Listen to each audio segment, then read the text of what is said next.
of it. And again, it was really good in terms of raising money for the charity. And then last year, things started to shift a little bit, and we had a really great tour. It was absolutely fantastic. Possibly my favourite, actually. It was just a really awesome bunch of people, and I felt like we really connected with Cambodia and had the time to do it. But that was because there was only two riders. So Marina and Dave rode with my brother and Pekde and Pilu at the time, and they rode very hard to finish the ride across Cambodia. But on top of that, we had a lot of people, like around 10 people, who joined me in the bus. Who were going ahead every day and sort of spending a bit of time exploring the towns, and hopefully getting the chance to experience, the real Cambodia through my eyes of whatever that is. So I think when it came to planning this year, I felt like we wanted to reach a wider number of people. And I think in reality, a lot of the people who would be interested in traveling to Cambodia with me are not necessarily interested in cycling, or not purely interested in cycling. So the concept with this tour was to create something completely different and sort of drawing on the passions that myself and Pekte do have. And I think when we look at that, this is not ideal for the waistline, but when myself and Pekte are hanging out, it's mostly myself talking about coffee and food and comparing restaurants and comparing different parts of Cambodia. And I guess for those who don't know, before I talk too much more, Pekde is actually our Cambodia manager for the charity. But me and him also worked on the Footprint Cafe project together, which he still manages now, which is a 100% non-profit cafe. So that's sort of where the passion for food and that sort of comes from. So we're putting all these elements together, which is myself and Pekde hanging out and having a good time and loving other people to join us while we do so. Food, coffee, love a bit of coffee, and also I still want to keep an active element to it. I don't want everyone to go home 25 kilos heavier. So I think throughout the whole trip we'll have a lot of opportunity for people to go on hikes or walks or different stuff like this, which we were sort of build into the itinerary. There's also definitely going to be some cycling. We're going to have a fantastic day of cycling in Phnom Penh, where we'll head out to the Silk Islands. Also some great riding in Battambang and Siem Reap as well. But instead of bringing bikes with us the whole time, we'll be picking them up from people I know along the way and using them for the day. And I think with myself and Pekde there, and we'll also have a tour guide with us, I would expect, we'll be able to sort of split up a little bit and do different things depending on what people want. So that also sort of comes back to the concept, I guess, of how I like to run a tour. I mean, as everyone knows, I work for Grasshopper Adventures, which is a bicycle travel company, and we run amazing tours which are really well structured and planned and a lot of local engagement, and it's sort of a fantastic experience. And hopefully I do a reasonable job at managing that business and that product. But how I plan on running this tour and how I've run the tour in the past is a little bit different. Much more sort of a bit more of a family vibe. Probably a few more swear words from the guide. Being myself, Karen's told me I'm not allowed to say the F word on this call. And just a much more sort of chilled atmosphere where I feel like I want people to feel like they're traveling with their family. That's sort of inevitable when myself and Karen will be there. We're both pretty cuddly people and love taking people across this amazing country. So something that I'm really passionate about, and I keep saying again and again and again, is showing people the real Cambodia. And what I mean by that is not necessarily just ticking off the boxes of what makes up a tourist trip, going to the temples or going to the royal palace and ticking these boxes. Although we will do a lot of that, I want to spend a lot of time engaging with local people. We do that by bringing a Cambodian guide and also Pekte, who brings a lot of energy. But particularly in Siem Reap at the end, we spend a lot of time with our students from the NGO, eating in local villages, spending time with them having picnics, visiting them homes and learning about where they've come from and their families and their lives. And all of that together in combination with eating ethically, drinking coffee from locally sourced places, and all this sort of stuff is what I believe to be the real Cambodia.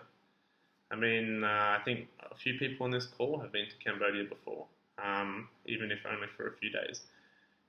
And I really just cannot get across. I know I'm extremely biased about it, but this country is absolutely amazing. The people, the food, is just insane. They're super friendly. They do anything for you, and you're absolutely, by the time you leave Cambodia, feel like it's a second home. The scenery on the south coast around Kep and Kampong is also stunning, and same in Siem Reap. In between, quite happy to admit, is pretty ordinary. Phnom Penh is a big city with some pretty dark edges to it, but it's still a fantastic place to explore if you know the right places to go, and you're sort of traveling with the right people. So I really think that the itinerary we've put together, which will have us starting in Phnom Penh, making our way down to the south coast where we can head out to one island for a day, have some fantastic seafood, spend a bit of time in Cam Pot, which is famous for the pepper plantations, and also spending a bit of time exploring the sort of mountains in that area as well, before heading back to Phnom Penh, where we'll do some proper exploration there as well, which is the killing fields. We'll learn about the tragic recent history of Cambodia. Also, we'll see stuff like the Royal Palace. But we'll also have some fantastic dining there at some NGO restaurants, some fantastic coffee roasteries, which is awesome. And then we'll spend one day out on what's called the Silk Islands, which are well known for being a hub of silk weaving, making silk scarves and stuff like that in a traditional method. And that ride is actually something that Grasshopper runs. I know Barb has done it before, Randy has done it before as well. And it's a fantastic way of actually getting into rural Phnom Penh. We take a series of ferries across there and do some fantastic riding. But it's also completely possible on a tuk-tuk. So for those who don't want to ride, they'll be right there with us in the tuk-tuk. After Phnom Penh, we're going to head straight up to Battambang, where we're going to spend a good few days actually exploring, the things that town has to offer, which is a lot more than people expect. I think most people go to Battambang for one day, and they go to the same mountain and they watch the bats come out of the cave, they ride the bamboo train, and that's about it. But something else that is fantastic there is not only the coffee is great, the food is great, but also they have the Cambodian Circus. That is actually their training area, which is a huge NGO which does acrobatic circus training, music and arts training with the disadvantaged kids in that area. And we actually get a private tour of their campus, and we'll also get to watch their younger students performing the show that night, which I think, in my opinion, is actually slightly better than the Siem Reap performance, which is very polished. The Battambang one sort of has a few more rough edges to it. They make a few more mistakes, but I tend to feel like the crowd gets really behind them and really engaged, which is a really nice feel. And then, of course, we're finishing the tour off with a good few days this time in Siem Reap. I mean, if someone asked me how long I think they should stay in Siem Reap, it would be about 4 years, would be my recommended length of stay. I'm still enjoying it, but I think 4 days will still do the trick as well. One day will be made up of the temples, of course. I'm hoping one day to head up to Kulen Mountain, which is a stunning waterfall and is the birthplace of Angkor. That's where they got all the stone from. But the most important thing of Siem Reap will be spending time with our students and learning about the work that One Step does. We now have around 23 students on scholarships, and we also have a school which teaches anywhere between 70 and 100 kids English every single day. So having the time to connect with that is the main thing that we're trying to get out of Siem Reap. And it's the main time where you will really feel like you have experienced Cambodia and you've met who I hope you to perceive as the future leaders of Cambodia. And for you to see that in the small way that One Step has been able to help them, that we've given them a bit of a head start to a better future. So that's sort of the tour in a nutshell.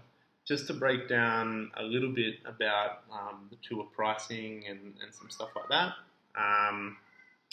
So last year, this tour was actually run by One Step, um, but just due to trying to streamline things and keeping things a little bit separate, we're actually saying this tour is being run by myself and Pecte individually. But for everyone who books to travel, $500 will be going directly to the charity, and that's exactly what we did last year as well.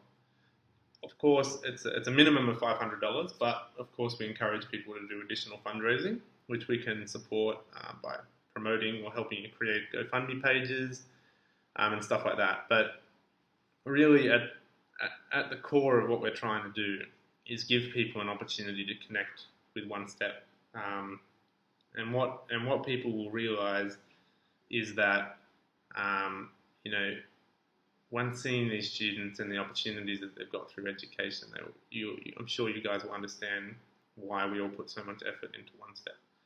I think everyone has gone away the last few years reasonably touched by the work that we do, and I hope that this group will be able to do the same thing, because Cambodia is an absolutely inspiring country and it's been through a lot.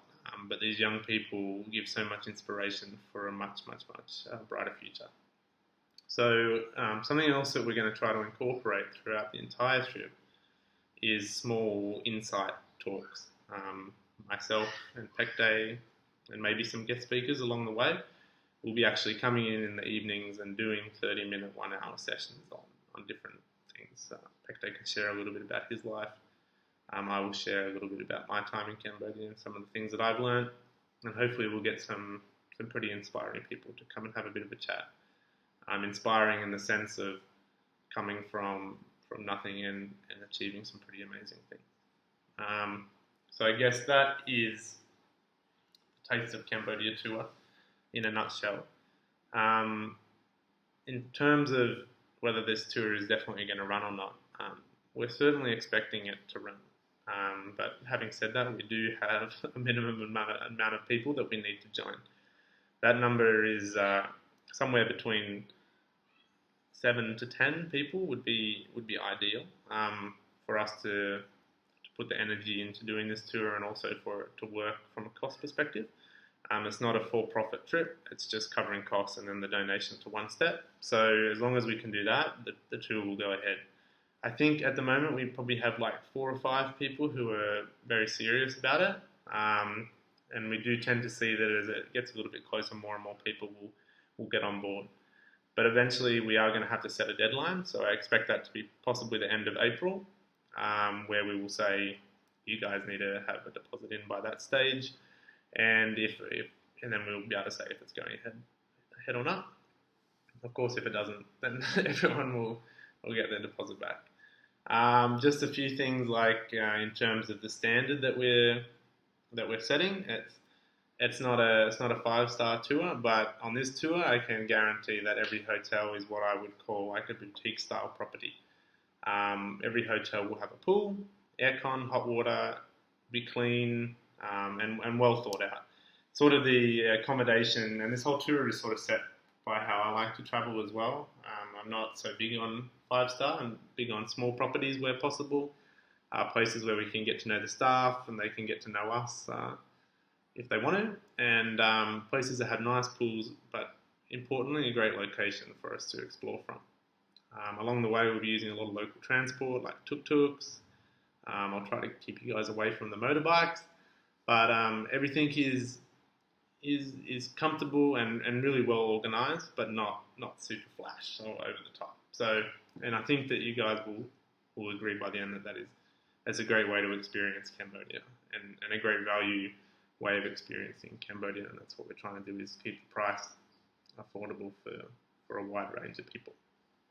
So that's probably the end of my speech, but I would love for you guys, if you have any questions, to chime in on the chat panel, or Kaz, I'll unmute you very kindly. And then, yeah, if you guys have any questions, I mean, please ask. And I really can't say enough how much I would love for you guys to join us on this tour, because every year in, year out, we're having people going back to Australia or wherever they're coming from. Just not only do I care about them caring about One Step and becoming part of the One Step family, but also for just people to realise what Cambodia has to offer. because jammed in between Vietnam and Thailand is this tiny little country which people too often miss on their travel plans, and it's a place that deserves the attention of really good people. So I'm really looking forward to showing you guys the country. So if you have any questions, feel free to type away. Or Kaz, if you have any questions, can you hear me, Karen? We're muted by the host. Do you want to just mention the van, Darwin? That air conditioning and nice driver and that sort of stuff? Yes, of course. So we tend to. we have the van that we use typically is like a 25-seat Toyota Coaster. We like to have plenty of room for everyone so much room for activities and to just feel comfortable. And we do have a fantastic driver whose name is Snar. He's a very young guy who joined us last year and travelled across the whole country with us. And it was also his first time, which was quite an experience. And there was quite a lot of Google Maps being used, but all a bit of fun. And he's an absolutely fantastic guy. And he almost ran me over the other day on my motorbike. And then we held up traffic for quite a long time so we could high-five through the window. So I'm really looking forward to having him back in October. And I'm sure he'll be very excited to have us back as well. Because, too often, like van drivers and tour guides and all this sort of stuff, they're treated like, they're working the whole time. They're not treated like they're a friend or treated with a huge amount of respect. And that's what I really like about this tour. And I really like about, people from the States and people from Australia, super enthusiastic and super inclusive. Quite often these drivers are driving for people from mainland China or Korea, which is fantastic from a business perspective, but there's not necessarily a lot of opportunity to communicate or be included. So it's really nice for us to try to use the same guy. Gusnar is my man. I love that guy. So that's that. And it is air conditioned. He was, that's right, it was air conditioned. But he was very good, especially if Jake or Dave wasn't in the van, then he'd stop and he'd make sure the toilets were there and would take us, and he really got into the mode, didn't he? He did. He got well and truly into the mode. Do you have any questions, Rosie? Or Gary on the phone? Do we organise our own hotel for that night? Like the tour starts this Sunday, doesn't it? We fly in on a Saturday. So like coming that evening.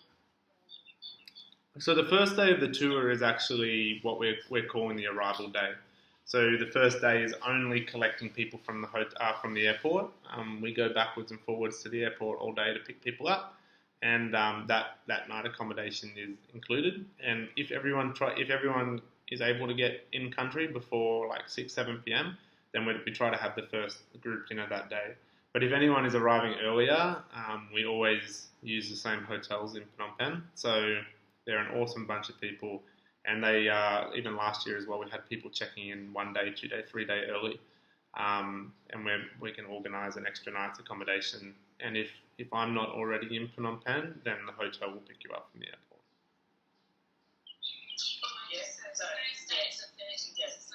So the Sunday's actually the first the arrival day. I was thinking that was the day you started the tour. Yeah, so no. The first day would be getting everything Saturday. No, so there's the arrival day. And so from Sunday we would pick you up and accommodations included. But if you wanted to arrive a couple of days early, then we would suggest you stay at the hotel, and as Jake said, the hotel will organise it, or Jake will organise a driver to pick you up. Yeah. Eric, have you got any questions? Yeah. Okay. I'm the crew as well. Yeah, so when the tour, and I don't know what day, was it a Friday that we finished? Or was it a Saturday? Yeah, it was, because then I made everybody be able to get home on the Sunday. So the Saturday, we actually get you to the airport on the Saturday. So the Friday night's the last night, basically. So the Saturday we'll airport to fly home. But again, if anybody wants to stay extra time, then they can stay in that hotel and Jake will organise that, and we can organise anything after that. Yeah. So, but we get you back to the airport on that last day. Yeah. And it's just, I mean, particularly in Siem Reap, I mean, I genuinely think that Siem Reap is worthy of like a week if people have the time available. But that said, I mean, not everything that we do is compulsory, right? I think that everyone usually would love to do the things that we do, and that everyone will join. But if you guys want free time and stuff in Siem Reap, I mean, that's totally, or Phnom Penh or Battambang or whatever, right? That's totally cool. It's not one of these tours where we're trying to force you onto a bus from place to place. So it's a bit of flexibility as well. Yeah. You know, I love and mentioning that. On the itinerary, I've seen that we've got a couple of nights booked in for the scholarship kids to be with us. So, and with those kids, they're all, majority of them are adults, and so we're having a picnic at Angkor Wat, and we haven't decided what we're doing the other night, and that is really just to get to know them and for them to practice their English. So it's just conversation is what we want them to get out of it, and to learn more about where they've come from too, and how grateful they are. Because, and we tend to, like, our kids, and then obviously any of our scholarship kids who are no longer our scholarship kids often come, or partners or, friends. It's sort of, So, actually we did, it was Angkor Wat was one, and the other thought was Footprint, to get them all at Footprint as well. And they're fairly cool bunch. So we guarantee some traditional songs and some modern songs in Khmer language. Be pretty full on sometimes. Yeah, we've seen some of them singing, but I've seen there's something on the But that work, Yeah, they're a really awesome bunch of students actually. So that's really is a big highlight I think of the tour is not just about our work, but just an opportunity to meet, like really cool Khmer people who are really trying their best just to make a better future for themselves and their family. Yeah, that's right. Does anyone else have any questions? I have actually videoed this, so for those who were unable to bloody join on time, I will post it on Facebook. Oh, Gary wants to know about food. Being a vegan. Bloody vegans, eh? I can't get vegetarian. Wait here. We've got a lot of vegetarians. We have vegetarians. Yeah. I think Cambodia is definitely a vegetarian, vegan friendly place to be, and I wouldn't be able to guarantee that everywhere is strictly able to be vegan. Definitely everywhere can be vegetarian, but most of the places, particularly where we're eating in Battambang, Phnom Penh, Siem Reap, they will have the ability, to be properly vegan. But vegetarian is available everywhere, and I think a lot of people end up eating a lot of vegetarian because it's better, and the meat in Cambodia, like the beef and stuff, is really, really tough. So a lot of people tend to gravitate towards vegetarian food anyway. Footprint actually has a vegan menu. Yeah, and we which is like a corner, a quick whip around the corner from the hotel we're staying at. So you'll be fine. It's it's a great location.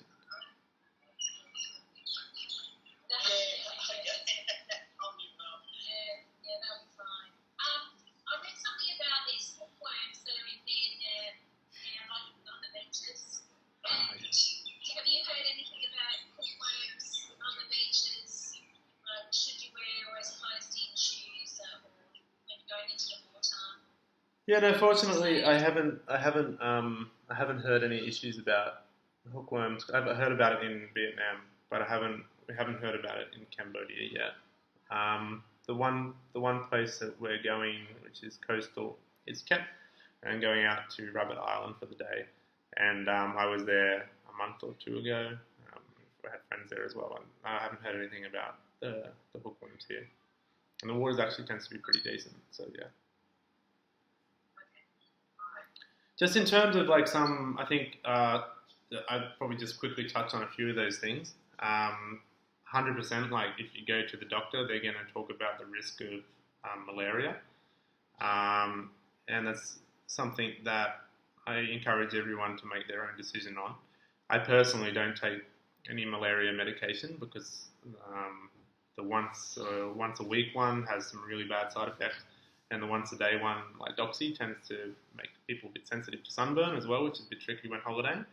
But malaria is actually not really a substantial risk where we're travelling. It's more in like the northeast side of Cambodia, in like the proper rural areas of Mondulkiri and Athenakiri. In Siem Reap, it's very, very little. But there is actually an increasing amount of dengue. So dengue is obviously, as you know, something that you can't take a tablet against. So it's really just the same, is that I'd encourage everyone to put mosquito repellent on all the time anyway. So that's that. The one other thing that I'd like to mention is because I think in March it will come into the sphere of smart traveller in Australia, and also I think the US has already increased its safety warning for Cambodia. And I can assure everyone that that's complete bullshit. I mean, there's definitely some political tension going on in Cambodia. That's a fact, but it's this happens every election cycle. I've been through that before as well, and the election will be finished before our tour. And there's absolutely no risk to foreigners at all. There is some small protests in Phnom Penh, but I think a lot of this is exaggerated quite a bit. So definitely no need to worry about. No need to worry about that. What's the weather like? What? Yeah, so the weather in October. Sorry, the weather in October is. Yeah, I mean it's starting to cool down, which is ideal. It's still pretty warm though, and very muggy, and we are seeing a little bit of rain that time of year, but mostly in the afternoons. And every year we've run this tour in August, so it's supposed to be a lot of rain, and it hasn't tended to have caused any issues for the tour. October was supposed to be even less rain again, and as I said, like it's mostly in the afternoons, and I would strongly encourage people to travel to Cambodia on this time of year. From August right through to like February is perfect time to travel because everything's green. I think if you're traveling in the earlier part of the year where there's no rain, Cambodia can be very, very dry. Even right now, it's very dusty, very smoky from them burning off the rice, and it's just not particularly pleasant. It's getting very hot and there's no water around. So October is, I think, a pretty good time of year to travel. There definitely will be a little bit of rain, but it will be mostly in the afternoons when we'll be either in the hotel already or stuffing our faces with food. That's right. Well, and we can't, if it rains, it rains. That's right. Yeah. And it really is. It's a much nicer time, I think, to travel across Cambodia. I mean, when myself and Randy rode across Cambodia, it was in March, right? I think end of March, and it was freaking hot and very dry. So I think October will be a nice change for you. Yeah, exactly. So yeah, has anyone else got any questions? I mean, there's not a huge audience, is there? Bloody hell. It's like You've covered everything very well, Jake. Thank you. Yeah, you're welcome. So I'm going to post the... What's that? Sounds very exciting. Gary said it sounds exciting. Yeah. Oh, yeah, me too. Rosemary, I'm wrong now, Barbara. I can't see anyone. All I got is a rabbit. Oh, that's fine. And your name says Jake Cambodia as well, so that's nice.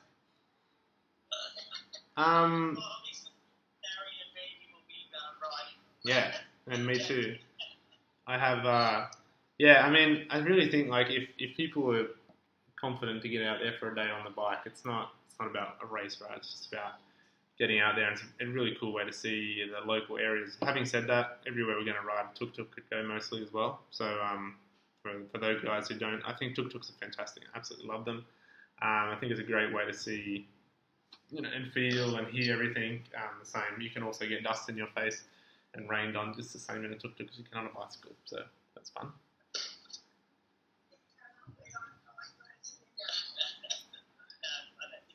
Alright guys, well I reckon I might wrap it up, and I'll post this video on Facebook, so if any of you guys, and I'll also will email a link, so if any of you guys have anyone who you think might be interested, maybe you could share that with them, and hopefully it will start to drum up a little bit more interest.